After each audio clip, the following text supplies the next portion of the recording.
Breaking news. ఇప్పటి వరకు మనం మిర్యాలగూడ ఇష్యూ చూసాం కదా.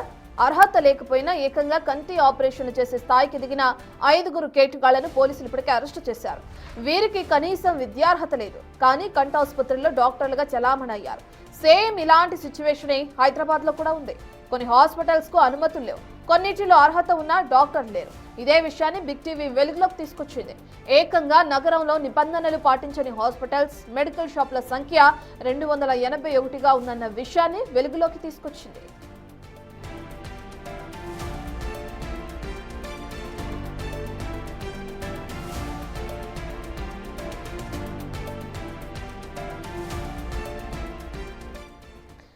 నగరంలో గల్లీకి ఓ హాస్పిటల్ ఉంది. సూపర్ స్పెషాలిటీ నుంచి సాధారణ క్లినిక్ వరకు అన్నీ ఉన్నాయి భాగ్యనగరంలో. కానీ ఇందులో చాలా వరకు క్లినిక్స్, హాస్పిటల్స్, మెడికల్ షాపులకు అసలు అనుమతే లేదు. దీనికి సంబంధించిన లిస్ట్ ఇప్పుడు బిగ్ టీవీ చేతికి చిక్కింది. ఇదే విషయంపై తెలంగాణ వైద్యారోగ్య శాఖను సంప్రదించింది బిగ్ టీవీ. వారి నుంచి ఎలాంటి వివరాలు వచ్చాయో చూద్దాం. సరైన డాక్యుమెంట్లు లేని, అర్హత లేని డాక్టర్లతో నడుస్తున్నటువంటి హాస్పిటల్, క్లినిక్స్ని గుర్తించేందుకు జిల్లా కలెక్టర్ ఆదేశాలతోటి డిఎంహెచ్ఓలు సర్వే నిర్వహించడం జరిగింది. సర్వేకి సంబంధించినటువంటి పూర్తి వివరాలను అడిగి తెలుసుకుందాము. మనతో పాటు హైదరాబాద్ జిల్లా వైద్య ఆరోగ్య శాఖ అధికారి ఉన్నారు, డాక్టర్ వెంకటి. ఒకసారి ఆయనతో మాట్లాడదాము. నమస్తే సార్. సార్, రీసెంట్గా ఒక సర్వే కండక్ట్ చేయడం జరిగింది జిహెచ్ఎంసీ పరిధిలో. సో హైదరాబాద్కి సంబంధించి సర్వే అనేది ఏ విధంగా నిర్వహించారు? మా దగ్గర ఉన్నటువంటి రిజిస్టర్స్ హాస్పిటల్స్ ఏదైతే ఉన్నాయో వాటి లిస్టు ప్రతి ఒక్క ప్రాథమిక ఆరోగ్య కేంద్రానికి పంపించడం జరిగింది. అక్కడి నుండి మా స్టాఫ్కి అందరికి ఇన్స్ట్రక్షన్స్ ఇవ్వడం జరిగింది. మీ పరిధి లోపల ఇవి రిజిస్టర్డ్ హాస్పిటల్స్, ఏదైతే అన్రిజిస్టర్డ్ హాస్పిటల్స్ కావచ్చు, క్లినిక్స్ కావచ్చు, ఆయుర్వేద, యోగా, యునాని, సిద్ధ, హోమియోపతి, వాట్ ఎవర్ ఏదైతే పేషెంట్కు సర్వీస్ ప్రొవైడ్ చేస్తుందో క్లినికల్ ఎస్టాబ్లిష్మెంట్ యాక్ట్ ప్రకారం తప్పనిసరిగా వాళ్ళు మా దగ్గర రిజిస్ట్రేషన్ చేసుకోవాలి. సో అలా రిజిస్ట్రేషన్ చేసుకొని ప్రతి హాస్పిటల్ని ఐడెంటిఫై చేసి మాకు చెప్పవలసిందిగా మేము చెప్పాము. వాళ్ళు లిస్టు అందరూ పంపించడం జరిగింది. దాన్ని బేస్ చేసుకొని కలెక్టర్ గారికి లిస్ట్ అంతా కూడా ప్రొవైడ్ చేయడం జరిగింది. దాంతో తర్వాత కలెక్టర్ గారి ఆదేశానుసారం అందరికీ కూడా నోటీసెస్ ఇవ్వడం అనేది జరిగింది. సో వారు రిజిస్ట్రేషన్ అనేది చేసుకోవాలి. రిజిస్ట్రేషన్ ఆల్రెడీ నడుస్తున్నాయి కాబట్టి క్లినికల్ ఎస్టాబ్లిష్మెంట్ యాక్ట్ ప్రకారం ఏంటంటే వాళ్ళు అన్ఆథరైజ్డ్గా నడుపుతున్నందుకు 50,000 ఫైన్ అనేది మేము వేయడం కూడా జరిగింది. సో హైదరాబాద్ పరిధిలో మనకి హాస్పిటల్సే కావచ్చు, క్లినిక్సే కావచ్చు, ఎన్ని ఉన్నాయి? అందులో మనం ఎన్ని హాస్పిటల్స్కి ఈ నోటీసులు అనేవి ఇవ్వడం జరిగింది? ఆల్రెడీ మన దగ్గర రిజిస్టర్ అయినటువంటి హాస్పిటల్స్, చిన్న క్లినిక్ నుంచి పెద్ద హాస్పిటల్స్ వరకు అన్నీ కూడా అబౌవ్ 3,200 హాస్పిటల్స్ ఉన్నాయి. ఇప్పుడు సర్వే చేసినప్పుడు అన్రిజిస్టర్డ్ హాస్పిటల్ మనకు ఒక 224 హాస్పిటల్స్ దొరికాయి. ఆ 224 హాస్పిటల్స్ అన్నిటికి కూడా నోటీసెస్ ఇవ్వడం జరిగింది. సో వీటి మీద చర్యలు అనేవి ఏ విధంగా ఉంటాయి? అక్కడ ఏమేం ఫెసిలిటీస్ లేవు అన్నట్టుగా గుర్తించారు? రిజిస్ట్రేషన్ మాత్రమే లేదా, లేదంటే అంటే క్వాలిఫై కానటువంటి డాక్టర్లతోటి హాస్పిటల్స్, క్లినిక్స్ అనేవి నడుస్తున్నట్లుగా గుర్తించారు? సో ముందుగా ఏదైనా హాస్పిటల్ ఉండనియండి, whether any providing services to the patient అంటే తప్పనిసరిగా రిజిస్ట్రేషన్ చేసుకోవాలి. సో ఇప్పుడు మాత్రం మేము మొదటగా ఓన్లీ అన్రిజిస్టర్డ్ హాస్పిటల్ పైన ఫోకస్ అనేది చేశాం. సార్, అయితే వాళ్ళకి 3 రోజుల పాటు మీరు టైం కూడా ఇవ్వడం జరిగింది. సో దీనికి సంబంధించి వివరణ ఇవ్వాలి అని. సో వివరణ వచ్చిన తర్వాత తదుపరి చర్యలు అనేవి ఏ విధంగా ఉంటాయి? సో ముఖ్యంగా మేము లీగల్గా 7 days టైం ఉంటుంది. సో 7 days టైం ఇచ్చాం వాళ్ళకు. సో అందరికి కూడా మేము ప్రాథమిక ఆరోగ్య కేంద్రాల ద్వారా వాళ్ళందరికీ నోటీస్ పంపించడం జరిగింది కూడా. ఆల్రెడీ కొంతమంది ఎవరెవరికి అందజేశారనే ఇన్ఫర్మేషన్ కూడా మాకు వస్తుంది. ఇన్ఫర్మేషన్ అందజేసిన 7 days లోపల వాళ్ళు రిజిస్ట్రేషన్ అనేది మనకు వాళ్ళు ఆన్సర్ ఇవ్వాలి. At the same time continue చేస్తున్నారు కాబట్టి 50,000 ఫైన్ కూడా వాళ్ళు కట్టాలి. ఒకవేళ వాళ్ళు మాకు కట్టకుండా కానీ ఆన్సర్ ఇవ్వకుండా కానీ కంటిన్యూ అవుతుంటే తదుపరి చర్యలు ఏ విధంగా ఉంటాయి? 2 lakhs అమౌంట్ ఉంటుంది వాళ్ళు ఇంకా నడుపుతున్నందుకు. లేదు తరుపతి కూడా నడుపుతుంటే 5 lakhs అమౌంట్ అనేది కూడా ఉంటుంది. సో ఈ యాక్ట్ ఏదైతుందో ఆ విధంగా వాళ్ళు నడపాలి. ఏదైతే రిజిస్ట్రేషన్ లేకుండా ఎట్టి పరిస్థితుల్లో వాళ్ళు నడపకూడదు.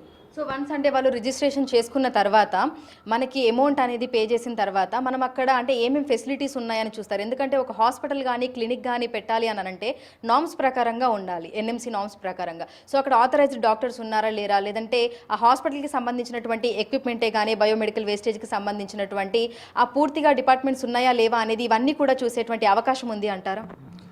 తప్పనిసరిగా ఉంటుంది. ఇప్పుడు మేము టెంపరరీ ఇచ్చిన, పర్మనెంట్ సర్టిఫికేషన్ ఇచ్చిన, ముందుగా కంపల్సరీ ఏంటంటే టెంపరరీలో ఆల్ డాక్యుమెంట్స్ సబ్మిట్ చేయాలి.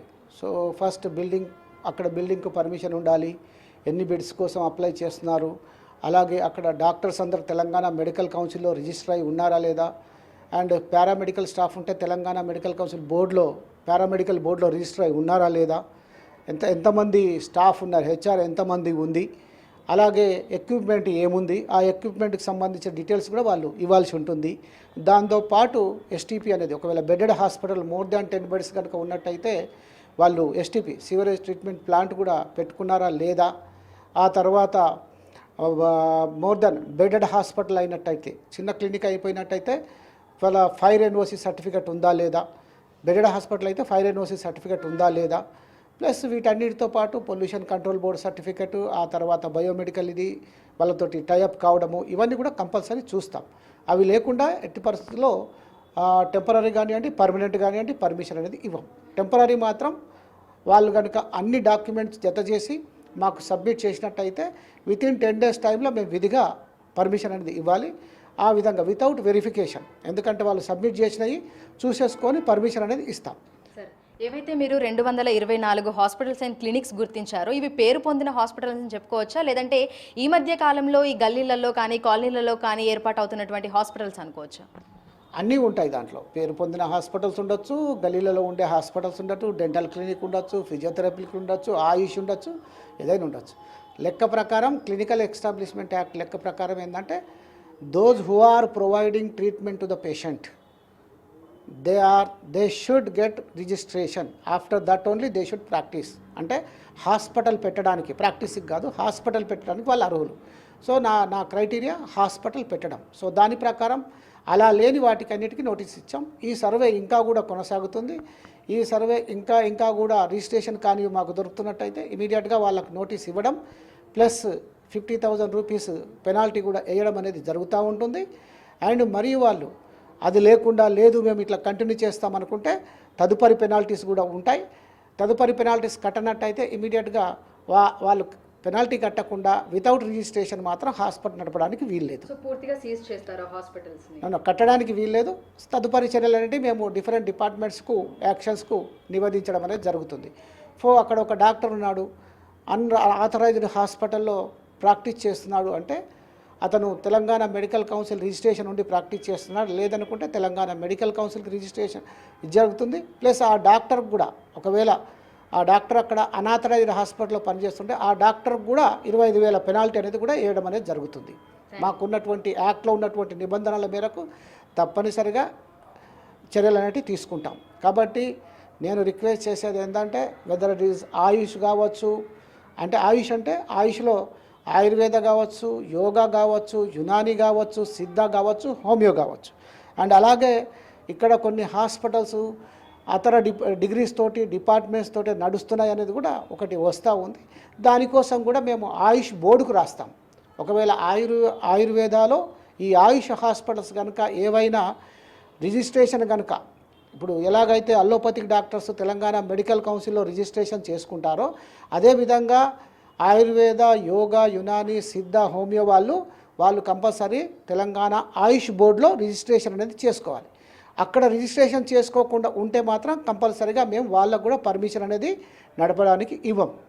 అండ్ ఒకవేళ మాకు ఏ విధమైన డౌట్లు ఉన్నా కూడా ఆయుష్ బోర్డుకు అనేది లెటర్స్ రాయడం అనేది జరుగుతుంది. ఇప్పుడు కూడా కొందరి గురించి మేము ఆల్రెడీ లెటర్స్ రాసాం. వాళ్ళు కనుక దానికి సంబంధించిన లేదనుకుంటే ఆయుష్ డిపార్ట్మెంట్కు మేము చర్యలు తీసుకోండి, వీళ్ళు ఇది లేకుండా నడుపుతున్నారనే దానిపైన కూడా యాక్షన్ అనేది తీసుకోవడానికి రాయడం జరుగుతుంది. అదేవిధంగా తెలంగాణ మెడికల్ కౌన్సిల్కు if at all they belongs to Ayurveda ఉంటే వాళ్ళు అల్లోపతిక్ ప్రాక్టీస్ చేస్తుంటే కూడా వాళ్ళపైన చర్యలు తీసుకోవాల్సిందిగా మేము తెలంగాణ మెడికల్ కౌన్సిల్ కూడా రాస్తాం. సో తదుపరి ఈ సర్వేస్ అనేవి ఇంకా ఏ విధంగా చేయబోతున్నారు సార్ హైదరాబాద్ వ్యాప్తంగా? ఓవరాల్గా ఒకటే అండి, ఏదైతే మీ దగ్గరికి పేషెంట్ వస్తున్నారో ఆ పేషెంట్ ఎట్టి పరిస్థితుల్లో వాళ్ళు మేము ఇక్కడ సంతృప్తికరంగా సేవలు పొందామనేటట్టు ఉండాలి, కానీ మేము ఇక్కడ మోసపోయామనేటట్టు ఎట్టి పరిస్థితుల్లో ఉండకూడదు. సో ప్రతి హాస్పిటల్ కూడా కొన్ని నామ్స్ ఉంటాయి. నామ్స్ ఏముంటాయి? మీరు హాస్పిటల్లో టారిఫ్ బోర్డులు కంపల్సరీ పెట్టండి, పేషెంట్కు ఈ రేట్లు ఉన్నాయనేది చెప్పండి. అవి లేకుండా మాత్రం డెఫినెట్గా యాక్షన్ అనేది ఉంటుంది. సో దానికి కూడా పెనాల్టీస్ ఉన్నాయి. సో రిజిస్ట్రేషన్ లేకుండా ఇష్టానుసారంగా నడుస్తున్నటువంటి హాస్పిటల్స్ క్లినిక్స్కి సంబంధించి ప్రత్యేక సర్వేను నిర్వహించింది డిఎంహెచ్ఓ. సో ఇందులో భాగంగానే హైదరాబాద్ వ్యాప్తంగా చూసుకున్నట్లయితే కూడా 224 హాస్పిటల్స్ అండ్ క్లినిక్స్కి సంబంధించి నోటీసులు కూడా ఇవ్వడం జరిగింది. సో వారందరూ కూడా వారం రోజులలో వివరణ ఇవ్వాలని, పూర్తి డాక్యుమెంట్లు కూడా సబ్మిట్ చేయాలని చెప్పడం జరిగింది. సో అనాథరైజ్డ్ డాక్టర్స్ తోటి గనక నడుస్తున్నట్లయితే కూడా ఇందుకు సంబంధించి తెలంగాణ మెడికల్ కౌన్సిల్కి కూడా వారి మీద చర్యలు తీసుకోవాలనేటువంటి ఆ ఫిర్యాదును కూడా చేస్తామని మనకైతే అధికారులు అయితే తెలుపుతున్నారు. శ్రీకాంత్, అంజమ, బిగ్ టీవీ, హైదరాబాద్.